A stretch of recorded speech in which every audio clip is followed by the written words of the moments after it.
We'll go ahead and get started here. You can sit on your mats or lay down or whatever, get comfortable. I'm just gonna talk at you for 5-10 minutes at most, and then we'll do some stretching. So, we're talking about stretching today, and I'm sure you're asking yourself, Brogan, why does this matter? Good question, Karen. Honestly, when it comes down to it, your mobility is your body's ability. And what I mean by that is whenever you do anything in the world, if you're a golfer and you like to golf, if you want to swing the club, you're going to swing the club. It might not look pretty every time. It might be pretty janky on your back, but you're going to do it anyway because your body is going to physically be able to do that. But if you lack the proper flexibility and mobility to actually do that without hurting yourself, you're probably going to hurt yourself. I don't know how many clients come in here and they say, Brogan, I went and did 16 holes yesterday, my back is killing me. And I check their torso rotation and it's absolutely miserable. So go figure. Funny how that works, right? Basically, whatever you want to do, your body's going to do it, but if you lack that mobility, you're kind of going to face a lot of wear and tear. How we doing?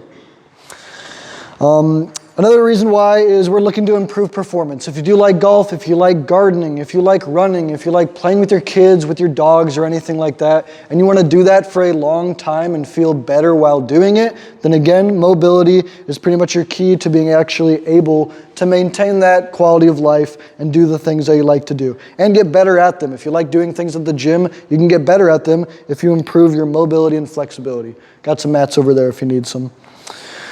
Before we go any further though, I will just define flexibility and mobility. I'm going to toss those terms around quite a bit. Flexibility is if I took Meryl and said, Meryl, let me grab your arm real quick, and I pulled it back this way as far as I possibly could. I'm betting I could probably pull it back pretty far. That's passively just going through a range of motion. Pretty much someone else pulling that joint through a range of motion. Now mobility is if I asked Meryl to say, hey Meryl, pull your arm back as far as you can this way, like you physically moving your arm back. It's going to be a different range of motion. That's mobility, is your ability to actually move a joint through a range of motion and maintain that and not cause aches and pains, and your body and your brain actually trusts you to accomplish that. Which honestly, everything we're going to be talking about today has way more to do with your nervous system and your brain rather than like physically lengthening out your muscles, because that's really not at all what stretching does. Otherwise, I would not be this tall. I'd be a lot taller. I'll tell you that. All right, so we're going to go over 3 different types of stretching mainly. Now there are other kinds, but kind of beyond what we need to talk about today. We're going to talk about passive stretching, we're going to talk about active stretching, and then isometric stretching. Each of those 3 have different, goals associated with them or what you're looking to get out of them. And that's going to be really what I want you to get out of today is why do you do certain stretches for what purpose, right? Because when I tell you all, we're going to do some stretching, I bet you all think we're all just going to be like touching our toes and holding things for 30 seconds. But that's not at all what we're going to be doing. Actually, we're probably going to do that maybe once. But 3 kinds of stretches, passive, that's without movement, right? The muscles are not active. We are actually going to do that static hold. Now, when we do that static stretching, if I were to just, again, like touch my toes, hold that for 30 seconds, what is that actually accomplishing? In all honesty, not a whole lot, okay? Really what it's helping you do is relax, physically helping you relax your nervous system. It provides a very, very, very temporary increase in your range of motion. That's why if Cindy comes in and she has a bad back today or something like that, I have her do one of those on the boxes, helps take it off that sciatic nerve, helps decrease some of that low back pain, but only temporarily, like 5, 10, 15 minutes at most, really. But again, it really does help with relaxation. That's why your trainers probably at the end of sessions, they'll have you do a conventional stretch where you're just holding something for 30 seconds at a time or something like that. It helps relax all the muscles that you worked out really hard. If you had a very tough day, if you had a stressed day, you were at your computer typing, that'd be an awesome opportunity to do just some passive static stretching. It's going to help relax you and bring you back to equilibrium. Active stretching is with movement. It's when your muscles are active. Honestly, it's pretty much what you guys do when you come in for your workouts. There's a reason that we take you through all those certain exercises, and they are exercises, because our goal during the warm-up is also to get your internal temperature up, but we're physically taking your body through a range of motion. If we do a body weight squat, that is simply an active mobility stretch. That's all we're doing, is hopefully that we're maintaining that quality of movement. When we do active stretching, pretty much the name of the game is use it or lose it, right? If I use this analogy a lot. There's 136 hours in a week. If someone golfs, maybe they golf 2-3 hours throughout that entire week. That's 3 out of now 133 left.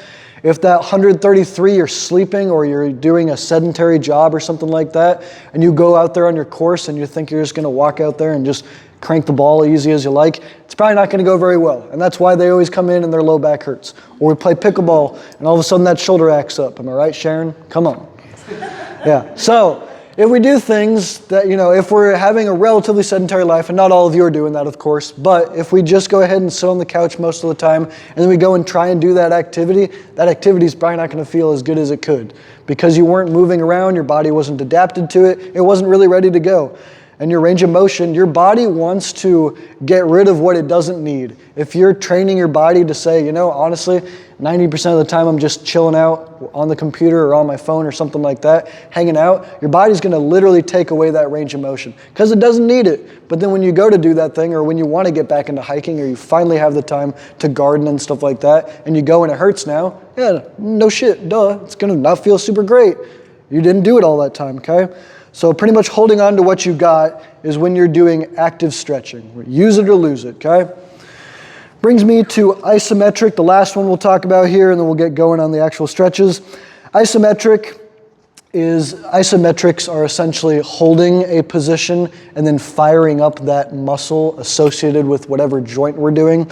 So if we did a wall sit, that would be an isometric contraction, right? I'm just maintaining that and just holding on to that for about 30 seconds or so. Isometrics are where we're actually able to very specifically increase your range of motion in a given joint. And that is pretty much the only way. If you always thought that I'm just gonna stretch my hamstrings in a static stretch and that's gonna help alleviate my chronically tight hamstrings, which we were all told in gym or wherever the heck that's how you do that, it just doesn't do anything for you. Isometrics, which we'll go through, it's kind of confusing, I'll talk you through it, but that's where you're actually gonna get those increases in range of motion.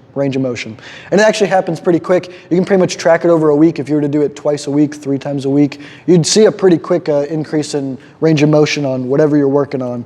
But we'll be taking you through that. Why is that, you may be asking? Good question, Chris, duh.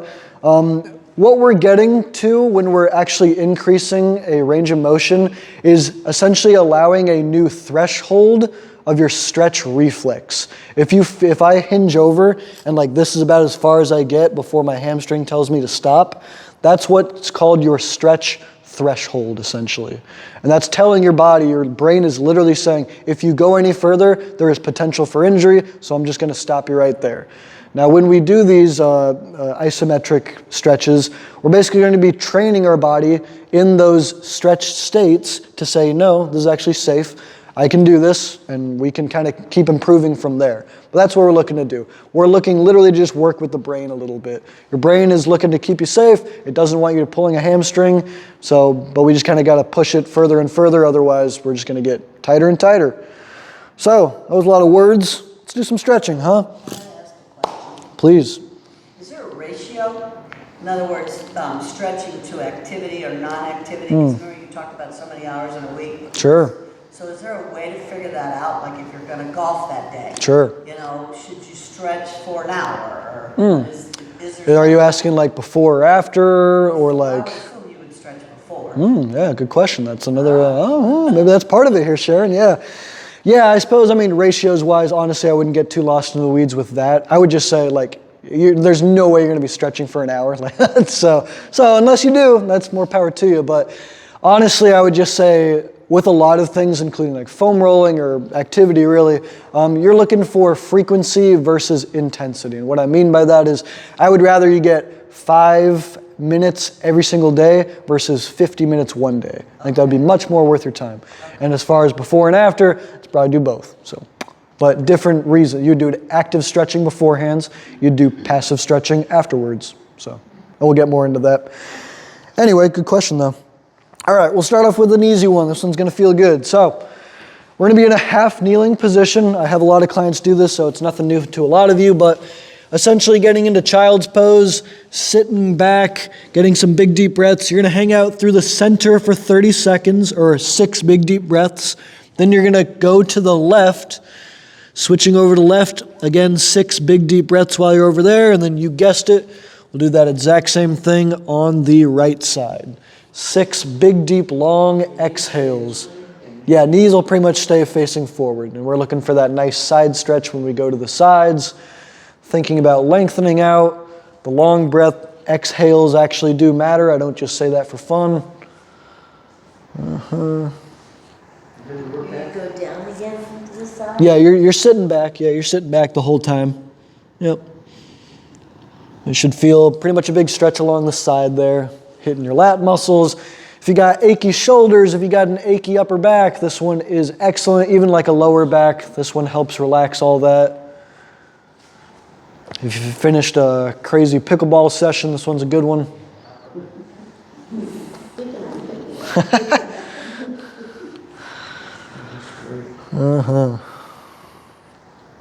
And this is, of course, a passive stretch. So we're just hanging out in a static stretch, just releasing some tension. I'm sure you had a lot of tension from me talking at you and picking on Sharon. And whenever you're done with each side, you can go ahead and look up. Cool. Yeah, again, a good one. If you just had like a long day of work, again, if you're crunched over here the whole time, just releasing that tension there is going to help tremendously. Do that every single day. You can't really overstretch. So the next one, again, we're going to start with all the passive ones first, and we'll just kind of move up and up and up. One knee is down, the other one's out to the side. It can be up like this, it can be on the floor, whatever's more comfortable for you. Couldn't care less. But hands down in front of you, then you're essentially going to sit back until you get a good old stretch in the inner thigh of that leg that's out there. Hang out there for another, 6 or so big deep breaths. You can get comfortable, get as low as you would like. It's going to be looking different for each individual here, but the big breaths do matter. When you do those long exhales, that physically makes your body relax. It's kind of the point of that. And again, the name of the game here is to try and relax here. After you do about 6 big deep breaths on the one side, feel free to switch sides, same exact thing.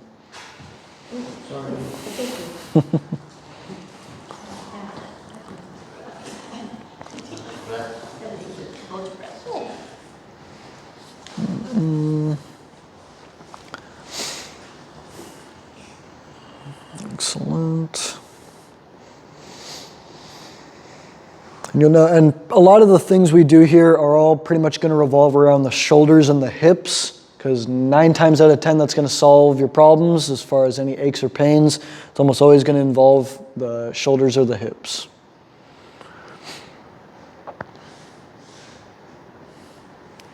And if anyone needs like an extra pad for their knee for any of these stretches, let me know. I've got 2. Yeah, I was wondering.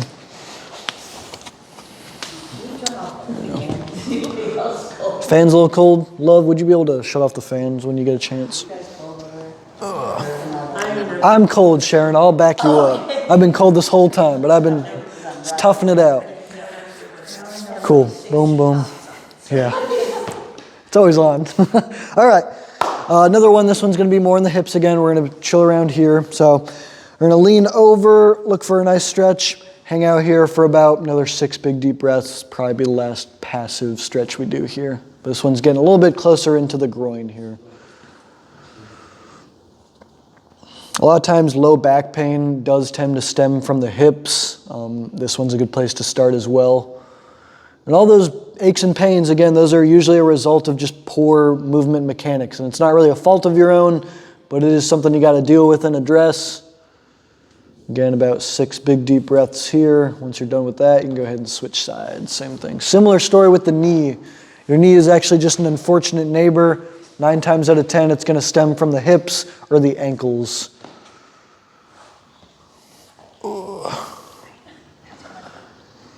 And honestly, and you'll probably find that maybe one side's worse than the other, or more tight than the other. That's very common. I'm assuming all of you drove here, and I'm assuming you all used your right leg the entire time. And I'd assume you've done that for your entire life. So your right leg's probably a little bit tighter than the other on occasion in certain respects. If you have different past injuries, it's going to have different issues with that. Awesome. Never done with that, you can go ahead and cut. All right. Cool. So next we're going to do two things. This is called controlled articular rotations. Say that 3 times fast, Sharon. Pretty damn good. Excellent. So, all right, we're going to be here. Just watch me for a second. What we're going to do, I'm going to take it really fast, but you're going to take it real slow. You're going to tuck your toes underneath. You're going to bring your leg up and around all the way as far as you can back to neutral. So you're basically tracing a big circle with your knee. Now the trick here is, and I might have did it myself, I don't want you to start twisting out, like twisting with your hips. I want your hips to stay level. The only motion is the leg there. Again, I'm not even sure how good that was for me, but try not to twist because that's just wasting your time. Now, here's the trick here. When you do that, you're going to take a full 30 seconds minimum to do one single articular rotation, which is going to feel stupid slow. I'm saying like super duper, like you're running through quicksand. This is honestly probably too fast, but I'm talking stupid slow, okay? Breathe while you do it. I'll take 2 of those on one side, then go ahead and crank 2 on the other. You want it? I got you, Meryl. Only because I like you. Thank you. Mm-hmm. Even slower, I can already tell you. Way slower. Honestly, best one over here, actually. Doing pretty well. Even slower, Chris. I'm a stickler, brother. I can't remember what you said. And again, try and keep those hips as level, which is going to decrease that range of motion, which is, again, kind of the point. Steve, we are definitely working on that hip mobility next time I see you. And make sure you're breathing, bet you forgot. Oh yeah, Meryl did. Excellent, Tracy, good job. Zipping by there, Karen, a little slower. Save the speed for the races. And again, about twice on each side. Again, similar story, you might find that one side moves a little easier than the other. Excellent, you might find yourself cramping at times.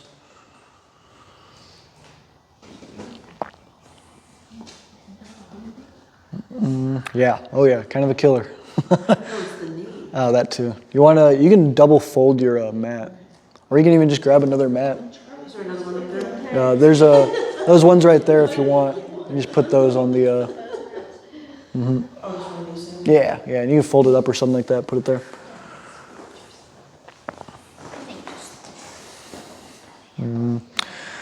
All right, so again, you're probably asking, Brogan, why did we do that? What the heck was that about, huh? That's active stretching, or a form of active stretching. Again, that's that controlled articular rotations. Articular just means essentially going through that range of motion. Now, hopefully the goal is, as you do that every single day for the rest of your life, it gets wider and wider and wider. And if you've never done that, if you have terrible hip mobility, it's going to be a very small circle, and that will feel very tough. And if you have very terrible hip mobility, you're going to have knee pain. You're going to not be able to play with your kids. You're not going to be able to garden as much as you would like. Pickleball is going to suck now. Golf's going to be terrible. So do that at home. It's a great exercise. It's very simple. Do it twice at a time. Mission accomplished, okay? So we did the hips. We're going to do the shoulders, the exact same variation of that. You can stand, you can kneel, you can sit, whatever. Makes no difference. This one won't feel as bad, I promise, unless you have shoulder issues. And if any of this actually hurts, then don't do it. Rule to live by. There is a difference between pain and like stretching sensation, okay? But palm's gonna face in. You're gonna bring it up. You're gonna flip the palm out. You're gonna reach all the way back. Here's the trick. You can't twist. You're facing forward the whole time. That's the hard part. Right back to neutral. 30 seconds. That's way too fast. 30 seconds, okay? Super duper stupid slow. Stupid slow. Palm facing in to start, Steve. Yep. All the way up. Even slower. Even freaking slower. Make sure you're breathing. Come on, Meryl. There it is. There it is. When you turn, when you get to the top in line with your head, you turn it, and this is the hard part. Try not to reach back, or try not to turn backwards. Oh yeah, I can see it, Cindy. Oh, I know. Everything cracks. Yeah, that seems about right, Sharon. Yeah. Yeah. Yeah, so I can tell, honestly, yeah, a lot of tight shoulders. And why would you think that? Tracy, why do you think we got tight shoulders in here? What's your number one guess? Menopause. And the blanket, the frozen shoulders, huh? Yeah. The frozen shoulders, huh? Yeah. Well, that could be a contributing factor. I don't disagree with that. But honestly, it's a lot of this. It's a lot of this. It's all forward. All of our back, all the posterior chain is just doing nothing for ourselves. We all walk around with poor posture, myself included. I'm no different. But that is why shoulders get jacked up. Shoulders get jacked up means your neck's going to get jacked up and down the line. And again, about twice on each side. Shout out to menopause. Come on. A little past that. Either way. You're still blaming on menopause 12 years of age. Yeah, back around. Back as far as you can. Correct, Or Meryl. go straight sideways, back. Definitely not straight sideways. I'll tell you that. That's the compensation. So if you find yourself, if you do this, you go up and you're like, that was easy, bro. And then you go here and you're like, all right. That's not good mobility, I will say. Definitely room for improvement. And again, that, you're driving around in your car and you go back to reach your sour cream and onion potato chips, and all of a sudden you can't because you don't have the mobility. You're twerking it out with your back. That's usually the issue with the golfers, is if they don't have this mobility, the shoulder mobility, then they're going to compensate because they're going to do the movement anyway. Your body wants those lays, so you're going to twist with your low back. You're going to twist with your neck. It's going to cause problems up and down the line. Arch your back, keep it straight. I mean, on this instance, relatively, yeah. That too, yeah. Yeah, cup holder, come on. All right. Smarter, not harder. All right. Real quick, could you roll me that foam roller behind you, Tracy? Much obliged. All right. So we're going to do, so this one's fun, PAILS and RAILS, which stands for Progressive and Regressive, I always get this wrong, Angular Isometric Loading Stretches, okay? So PAILS and RAILS, that's what we're going to do. This is that isometrics that I was talking about. If you'd be so kind, you can stand to do this. It won't make any difference. If you can find a box or a foam roller or anything like that, anything you can press onto, I'll show you what you'll do in a sec. You're going to be like this, so anything you can hold on to, or you're going to be like this, okay?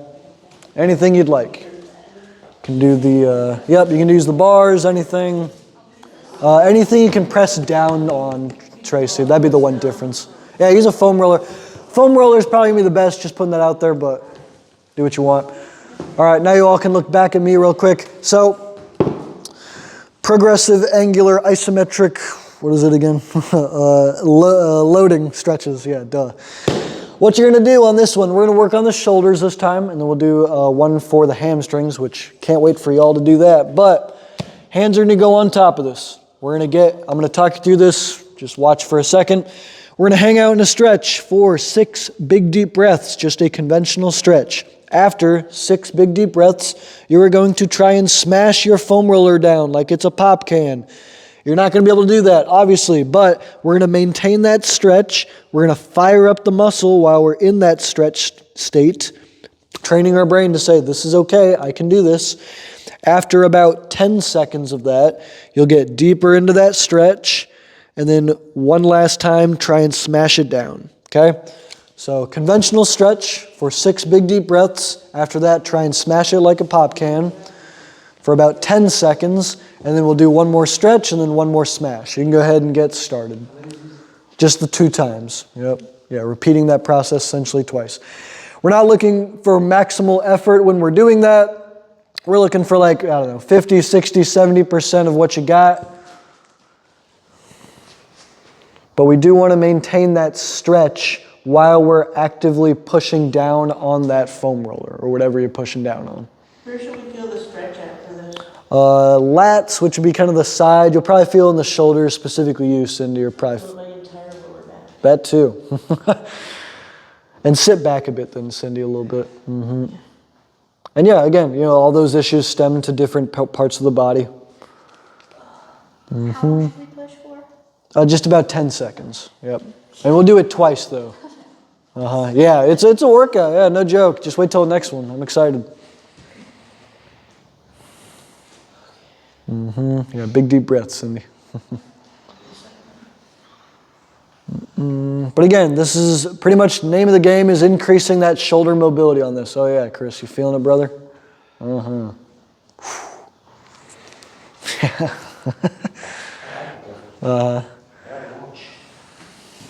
How fun is that, Steve? Come on, buddy. Oh yeah. Excellent. And whenever you've done about twice, you can go ahead and pause and look at me. No rush.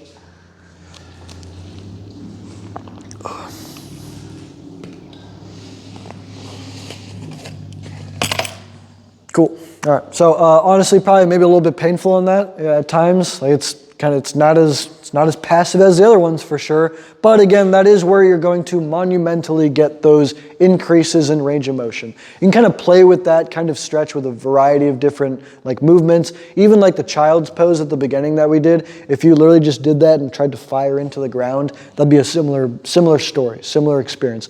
We're activating the muscles while they're in a stretched out state so that we tell the body this new range of motion is actually okay to be in and we're not going to get injured. Okay, so increasing that. All right, so now we're going to do the hamstrings, which is a crowd pleaser. So what you're going to do, you'll find any of the boxes anywhere you can stick your leg up pretty much. You can probably even do it on the bottom rack of that if you would like, but I'd probably say maybe err on the side of a box if you can. We can share. You're going to put your leg up here. Real quick, I'll show you what you got before you get going. You're going to put your foot up on a box. You're going to hinge over a little bit. Make sure that your toes almost pointed in. You don't want it pointing out. You won't feel the stretch that way. It's kind of compensating. If anything, just point it in or completely vertical. You're going to feel that stretch pretty quickly, I'm sure. Hang out there for, again, about 30 seconds. This one's different. After about 30 seconds or 6 big deep breaths, you're going to try and fire that hamstring or that foot through the box. It's obviously not going to go anywhere. About 10 seconds of activation. Don't pull anything. After 10 seconds, you'll get back into that stretch. Now this last one's real tough. What you're going to try to do, and nobody's going to succeed, and that's okay. You're going to try and bring your foot off the box and fire up this muscle. Obviously that leg's not going to leave the box because you're pushing it into it, but you're going to fire up this muscle, which is what's that regressive angular isometric loading. So can you show us each one of these? I was, Meryl, but I'll show you again. So we're stretched out. 6, we'll just do it together. Let's all do it together, huh? I need some of this anyway. 6 big deep breaths, just hanging out. Whatever range of motion you got. Try not to like twist with it. Just fold over top of it, and that probably won't look or feel too pretty for a lot of you. 6 big deep breaths. Yeah, you're all, I know we're all tight. It sucks. 6 big deep breaths.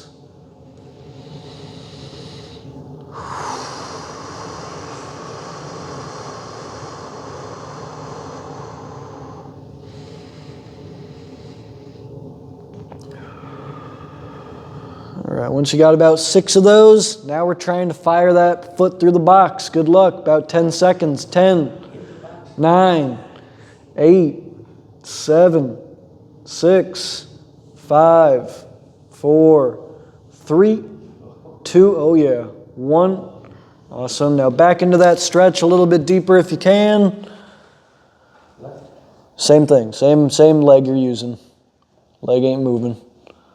And we're just going to probably do the one side. You might walk out of here lopsided, but it's the price I'm willing to pay. Again, about 6 big deep breaths on this side. Take your time. Try your best to relax. Think about long exhales. Make sure you're breathing in through the nose. And you might, all right, and just shout out, you will cramp on this next one, so good luck. But it's going to be good for you. Make sure you're breathing. One more big deep breath here. Now here's the fun one. You're going to try and bring your foot off the box. You're not going to succeed. You're going to fire up your quad, so we're trying to bring it off the mat. I'm just showing you what that might look like, but try and bring your leg up. Yep, Steve's feeling it. 10, 9, 8, 7, 6, 5, 4, 3, 2, 1. Now, I might not have explained that correctly. You're still trying to stretch out while you're bringing that foot off the box. You're not sitting up and going like this. That's cheating. You're not doing anything there. We are here, and again, you will literally not bring your foot off the box. It won't happen. It can't happen. So we're here. Now, all we're doing with that, why would we do that? All we're doing is getting this portion of the movement. We've gotten here. Now we need this to catch up, to allow us to try and pull it off, right? But of course we can't. That's the point. We're firing up the antagonist muscle to help us get this one. And you can go ahead and cut that. I'm sure it's not super comfortable. So whenever you're done with that, you can go ahead and cut. Oh yeah, it should, yeah. Afterward, yeah. I mean, honestly, anything feels better afterwards. At least it's done, right? Yeah. Cool. Yeah. So, I suppose that's pretty much about all I have as far as stretches. We're just not, you can happily do it after this, and honestly, I recommend it. I'm just going to pause the video after this, just going to close off for a second. And then after this, if you have any like specific stretching questions you have for me, I'm sure you got a couple, even like specific niche spots that you want me to talk to you about, happily do so. But real quick, when we prioritize all of these, I want you to think about what are your problem areas? What are you actually looking to accomplish? Again, are we looking for passive stretching, active stretching? Are we actually looking to increase our range of motion? Those are the questions you need to ask yourself. If you're tense, if you're stressed, go with some passive stretches. It's going to help you release some of that tension.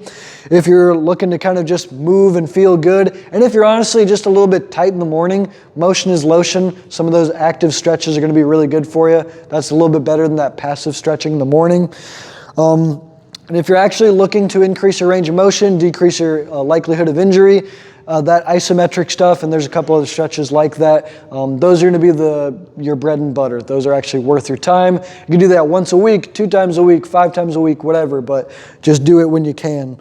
It doesn't have to take 2 hours, doesn't have to take 2 minutes, but frequency over intensity, I'd rather do it for 5 minutes versus 50 at a time, okay? That's about all I got for you. We'll chat after this. Again, you can do the other side, but let me just shut off my video. Thank you guys so much. Come on.